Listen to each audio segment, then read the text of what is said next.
স্বল্পোন্নত দেশ থেকে উত্তরণের পর শুল্কমুক্ত বাজার সুবিধা হারানোর সম্ভাব্য প্রভাব মোকাবেলায় বিভিন্ন দেশের সঙ্গে বাণিজ্য চুক্তি, সমন্বিত অর্থনৈতিক অংশীদারিত্ব চুক্তি এবং অর্থনৈতিক অংশীদারিত্ব চুক্তি স্বাক্ষরের উদ্যোগ জোরদার করেছে বাংলাদেশ।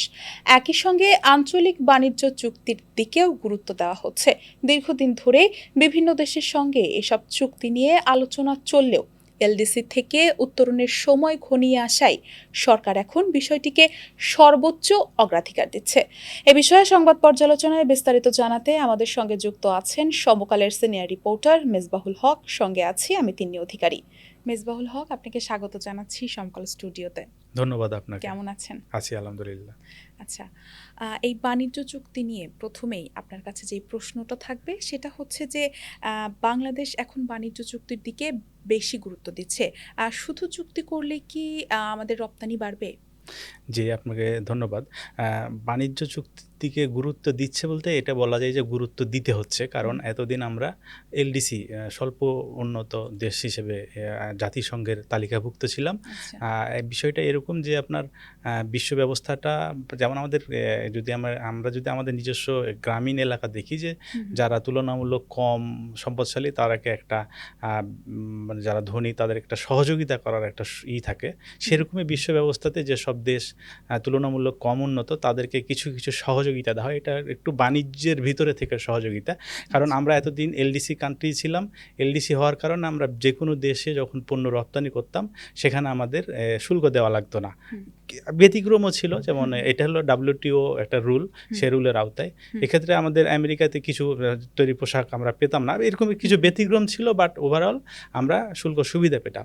দেশের মানুষকে প্রতিদিন সুরক্ষিত রাখার প্রত্যয় নিয়ে সেফটি কেবলস সহ এলো সেফ সিলিং ফ্যান।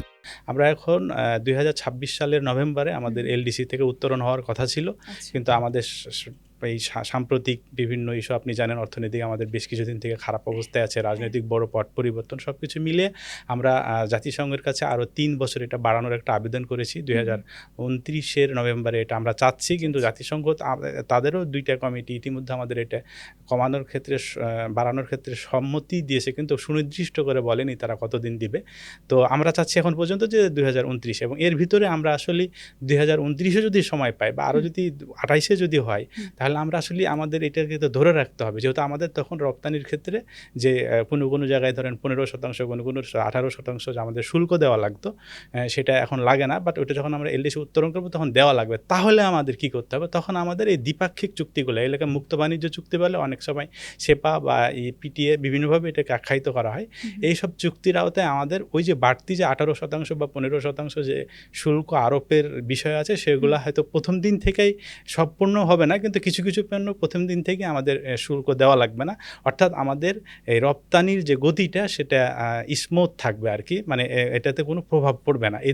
এই জন্যই আমাদের যেসব দেশগুলোতে রপ্তানি বেশি হয় সেসব জায়গায় সেসব দেশের সাথে বা যাদের সাথে আমাদের অর্থনৈতিক সম্পর্ক ভালো, বা আমরা যাদের সাথে এখনও নেগোসিয়েশনে কমপ্লিট করতে পারছি, সেসব দেশের সাথে আমরা এই চুক্তিগুলো করার জন্য এগুচ্ছি। এর পরের যে প্রশ্ন সেটা হচ্ছে যে নতুন বাণিজ্য চুক্তি হলে বাংলাদেশের ব্যবসায়ী এবং রপ্তানিকারকরা আসলে কি সুবিধা পাবেন?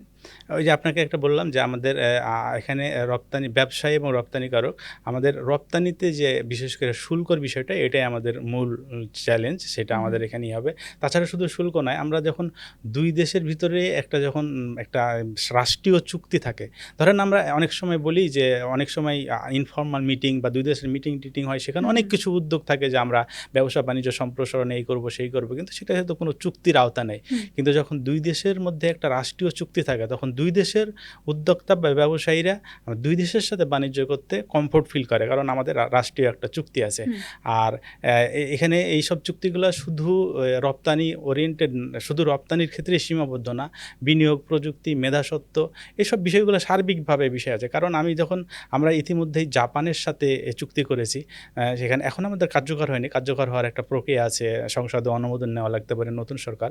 তো সেই অনুমোদন নিয়ে এটা কার্যকর হবে। দক্ষিণ কোরিয়ার সাথে আমরা এই ধরনের চুক্তিটা প্রায় শেষ পর্যায়ে নিয়ে আসছি, মানে আমার আলোচনা শেষ করেছি, এখন চুক্তি হওয়ার পর্যায়ে আছে। তো এখানে তাদের বিনিয়োগকারীরা আমাদের দেশে বিনিয়োগ করে, কিন্তু এখনও ধরেন আমাদের বিভিন্ন ধরনের সমস্যা, বা তারা তো কমফোর্ট করে না, কিন্তু যখন আমাদের চুক্তিতে হবে তখন তারা আমাদের দেশে আরও বিনিয়োগ করতে হবে, তাদেরকে আমরা হয়তো স্পেশাল কিছু সুযোগ সুবিধা দেব। আর আমাদের ওই যে একটা যে আমাদের বিশাল যে সমস্যা, যে আমরা এখন শূন্য শুল্কে রপ্তানি করছি বিভিন্ন দেশে, তখন একেবারে যদি 15%, 18% আরোপ হয়, তাহলে তো এটা আমাদের জন্য কঠিন হবে। এই বিষয়গুলাই মূলত আমাদের এইসব চুক্তিগুলোতে সহায়তা করবে। আচ্ছা আচ্ছা, বাণিজ্য চুক্তির মাধ্যমে রপ্তানি বাড়ার যেমন সুযোগ আছে, তেমনি কিন্তু বিদেশি পণ্য দেশে ঢোকারও একটা ঝুঁকি আছে। তো এতে বিদেশি পণ্য যদি দেশে ঢোকে, তো এতে কি দেশীয় শিল্প আসলে কতটা চ্যালেঞ্জের মুখে পড়বে? যে এটা একটা মানে ভালোই দিক। এসব বিষয়গুলো আমাদের এইসব যে চুক্তিগুলো করা হয়, এখানে কিন্তু আমাদের, যদিও আমরা প্রায় 10 বছরেরও বেশি সময় ধরে বিভিন্ন দেশের সাথে আলোচনা করছি, কিন্তু কোনোটাই এতদিন আমরা করিনি। কিন্তু এখন আমাদের যেহেতু খুব কাছেই এলডিসি গ্র্যাজুয়েশন, সে কারণে আমাদের এই বিষয়গুলো এখন করতে হচ্ছে। এই কারণে আপনার 10 বছর বা 8 বছর 5 বছর আলোচনা করে বিভিন্ন দিক খুঁটিনাটি বিশ্লেষণ করার পরে এই চুক্তিগুলা উভয় দেশ করতে রাজি হয়। তো আমাদের যে দেশে পণ্য আসবে, এটা এখন আমাদের কি বলবো, গ্লোবালাইজেশনের যুগে কিন্তু আপনি যদি ধরেন দক্ষিণ কোরিয়া একটা ভালো পণ্য আছে, বা আমাদের সেটা আমাদের বাংলাদেশে আসলে বাংলাদেশের ভোক্তা উপকৃত হবে, ভোক্তা কম মূল্যে কিনতে পাবে। এই জিনিসগুলোর জন্য, এটার জন্য আপনি ওই দেশীয় মানে শিল্প রক্ষার নাম বলে ওটা আনতে দিবেন না, এই জিনিসটা খুব যৌক্তিক না। কিন্তু এখন বড় সমস্যা হচ্ছে যে আমরা এখন যেহেতু আমাদের কোনো দেশের সাথে চুক্তি নাই, সে কারণে আমরা যে সরকার যে রাজস্ব আহরণ করে, সে রাজস্বের একটা বড় অংশ হচ্ছে আমদানি শুল্ক থেকে। মানে ওইসব দেশ যখন বাংলাদেশে ঢুকে, সেটার উপর আমরা ডিউটি থাকে, সেই ডিউটি থেকে সরকার রাজস্ব পায়। আমরা যেমন এই যে রপ্তানি করার ক্ষেত্রে যেমন আমরা ওই যে শুল্ক দেওয়া লাগবে না, ঠিক তেমনই আমদানি করব যখন, তখন সেগুলো আমাদের দেশে যখন প্রবেশ করবে, তখন আমাদেরও শুল্ক পাবো না, মানে আমাদেরও রাজস্ব পাবো না। এখানে একটা বড় চ্যালেঞ্জ থাকে। কিন্তু এটা আপনাকে সারা বিশ্ব, বা আপনি যেহেতু এলডিসি উত্তোলন করতেই হবে, সব কিছুর প্রেক্ষাপটে আপনাকে এ ধরনের চুক্তির দিকেই যেতে হবে। আর এখন আমি একটা কথা বললাম, গ্লোবালাইজেশনের যুগে আপনাকে সব কিছুর সুযোগ সুবিধা দেওয়া লাগবে।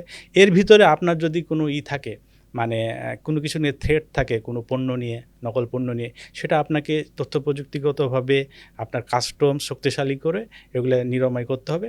তো আর যেহেতু আমরা শুল্ক হারাবো আমদানির ক্ষেত্রে, এই কারণে আমরা আমাদের মন্ত্রণালয় বলেন বা সরকার বলেন বা বেসরকারি খাত বলেন, তাদের সবারই একটা পরামর্শ হলো যে এই জায়গাতে শুল্ক আরোপ করে রাজস্ব নিয়ে দেশ চালানো মানে সঠিক না। সুতরাং আপনাকে ইন্টারনাল বা অভ্যন্তরীণ রাজস্ব বাড়িয়ে এই ধাক্কাটা সামলানোর উদ্যোগ নিতে হবে। শুধু বাণিজ্য চুক্তি করাই যথেষ্ট, নাকি পণ্য রপ্তানির ব্যাপারে যে পণ্যের মান, তারপরে উৎপাদন খরচ এবং সময় মতো পণ্য সরবরাহের একটা ব্যাপার আছে, সেইগুলোর দিকেও আমাদের গুরুত্ব দেওয়া উচিত? জি, আপনি কি মনে করেন? এটি অবশ্যই খুব গুরুত্বপূর্ণ। শুধু চুক্তি দিয়ে কখনোই কিছু হয় না, হলে তো এটা কোনো বিষয় ছিল না। আমাদের যেমন বর্তমানে গ্যাস বিদ্যুতের একটা বড় সমস্যা আছে। শুধু বর্তমানেই নয়, আমি 15 বছরের বেশি সময় ধরে সাংবাদিকতা করি। ওই মাঝে মাঝেই শুনি আমাদের এটা একটা সমস্যা, অবকাঠামোর একটা বড় সমস্যা। আমাদের বলে লজিস্টিক সাপোর্ট বলে, আমাদের যে অন্য দেশ আমাদের যে এই যে খালাস, এই যে পণ্য আনা নেওয়ার ক্ষেত্রে সমুদ্র বন্দরে যে খালাস, অন্য দেশ হয়তো 1-2 দিনে হয়ে যায়, আমাদের সেটা 40-45 দিন লাগে।